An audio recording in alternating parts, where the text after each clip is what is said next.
Thank you very much to all the organizers for giving me the opportunity to present here.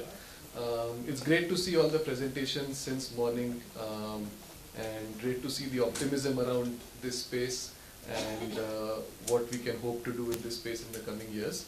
So basically at Hydrovert Energy, we are a one and a half year old startup. We are based in the Innovation Park, and our main objective is that we are developing zero emissions mobility solutions using hydrogen fuel cells. So company has two co-founders, myself Satyajit and co-founder Miss Supriya Patwardhan is also here. My basic background is that I did bachelor's from IIT Roorkee and PhD from University of Florida, working on hydrogen fuel cells. And this finished in 2010. Since then I've worked in a number of electrochemical technologies, including lithium-ion batteries and high-temperature batteries as well. And a year and a half ago we started this company and started developing our product, which is the drivetrain. Supriya has a lot of experience of managing large teams, and she has previously also been working on company strategy, and she's doing the same also over here. So the current product that we are building is basically a two-wheeler motorcycle, which is powered by hydrogen fuel cells. And the main objective of this is that one, we want to target one of the main challenges, which is range anxiety. So we are aiming for a very long endurance solution which gives more than 300 kilometers of range on a single charge or a single filling of the hydrogen fuel tank. Better durability in Indian temperature conditions, which is a limitation for some of the other solutions. And in terms of the hydrogen fuel cell technology, one of the inherent advantages is the fact that you always have a very quick 2 or 3 minute refueling. So that is also applicable to the system that we are developing. So here what we've done is a comparison of the vehicle that we are planning to build with a battery powered alternative and also a petrol powered alternative. So if you look at the petrol powered vehicles which have been optimized over a very long period of time, they have a lot of advantages in all of these parameters that we've considered, except that there is a lot of CO2 emissions, which is why we are trying to replace them. And one of the advantages is that they give a very long range based on their fuel efficiency and the amount of fuel stored in the tank. And what we are trying to do is we are trying to achieve that similar type of range using a hydrogen powered vehicle and having the same advantage of quick refueling and possibly using the same infrastructure already set up for petrol and diesel refueling. Secondly, one of the major aspects that we are also working on is that fuel cells in general have a very good tolerance to higher temperatures because they operate at 65 degrees Celsius. So when we think about batteries and the challenges that they face in terms of the higher ambient temperatures in India, so that is a part where fuel cells have an inherent advantage. And we also feel that one of the advantages would be that a lot of the existing infrastructure of the petrol and diesel fueling stations can partly and slowly gradually be repurposed for filling hydrogen in the vehicle, so we can basically fit in this solution and benefit from the existing infrastructure that is available. So we moved into the INSEAL Innovation Park about 7 months ago. We were granted the Nidhi Prayas funding in July 2022 to continue work on the prototype development. Recently we have also received Startup India Seed Fund in January 2023. We have filed 2 provisional patents in India. Our first running prototype development work is complete, which was one of the objectives for Nidhi Prayas funding.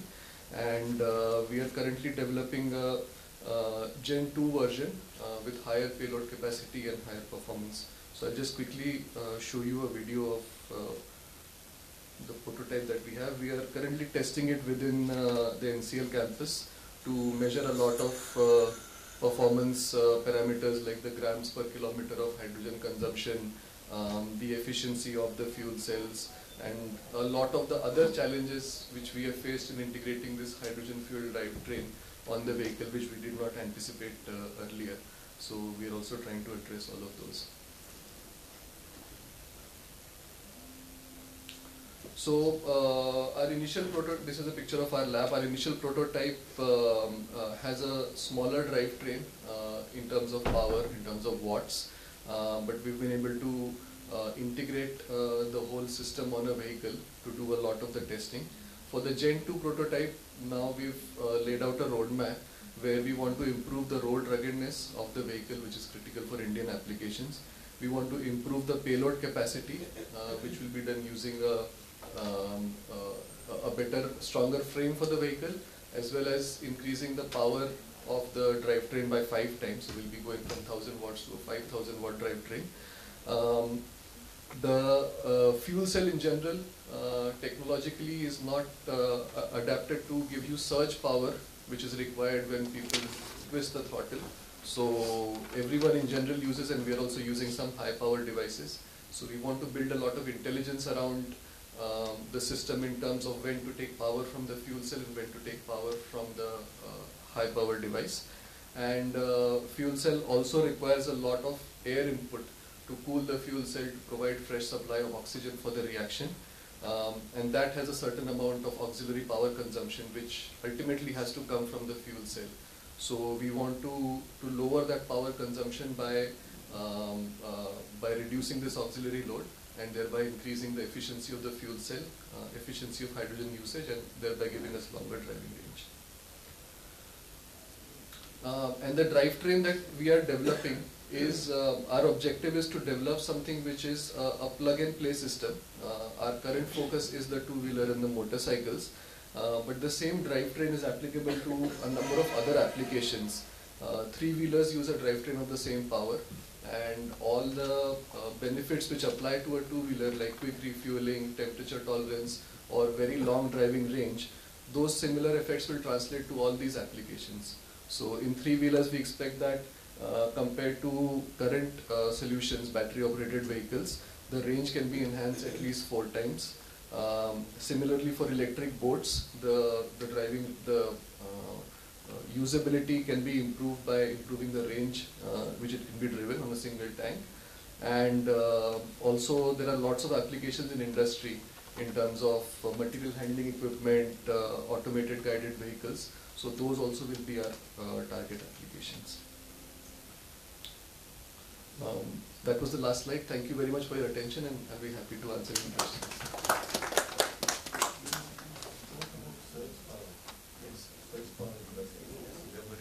Surge power, how is that going to be fuel for that surge power?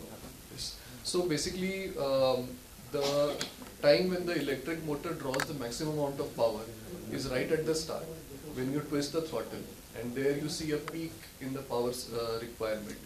And the fuel cell takes a little bit of time, a few seconds to get to that power. Unfortunately, that is not a feeling that we would enjoy while riding the vehicle. So what we are doing is that we are having a high power device, which is okay. So that will be a high power lithium-ion battery or a supercapacitor, which will be supplying that power for the initial few seconds while the fuel cell ramps up its power and then takes over. So it then drives the drivetrain also, and also recharges the high power device that we have. Essentially, we'll have a lithium battery as part of any hydrogen-based vehicle.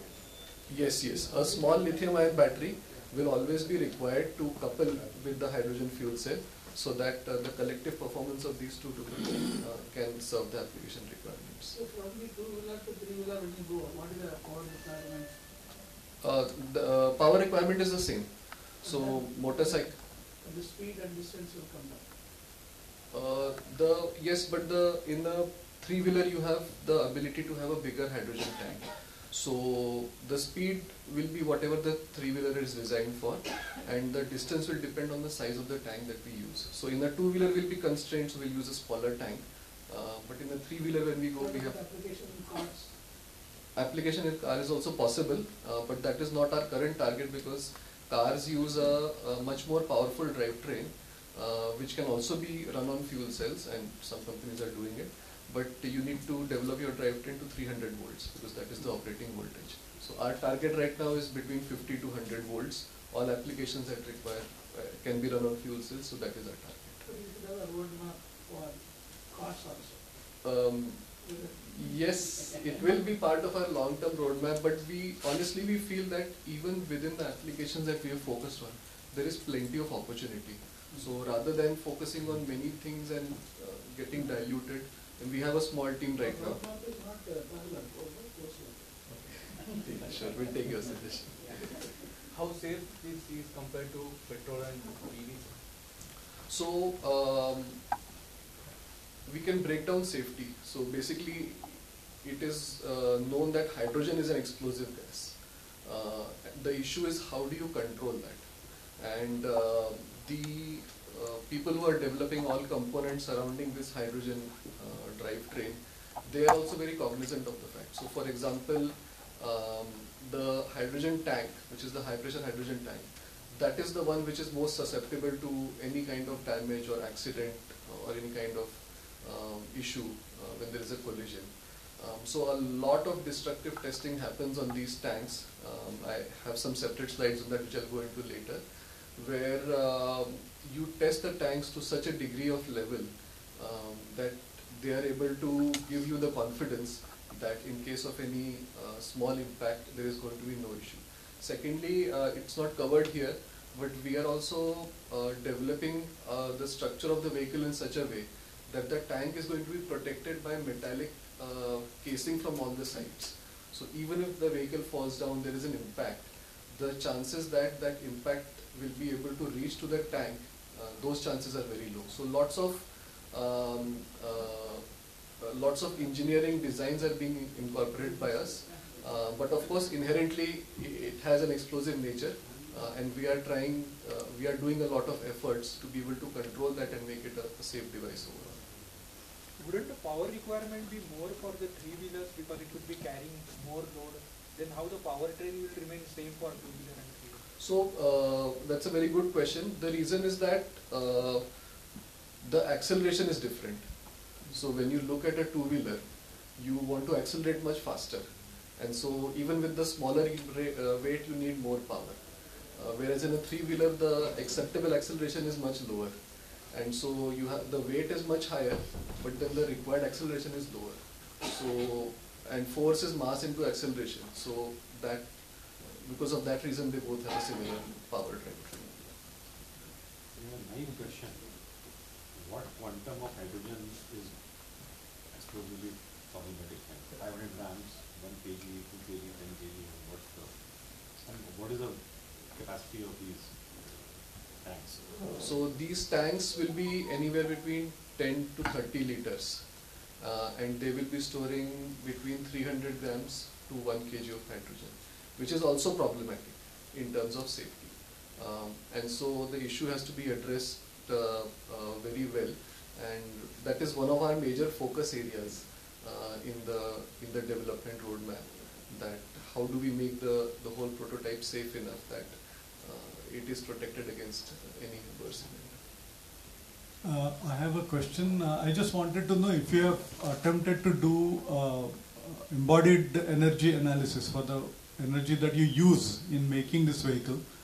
And in case you have done that, do we know that what is the extent of kilometerage that you must drive before you are okay in terms of getting the return on energy invested?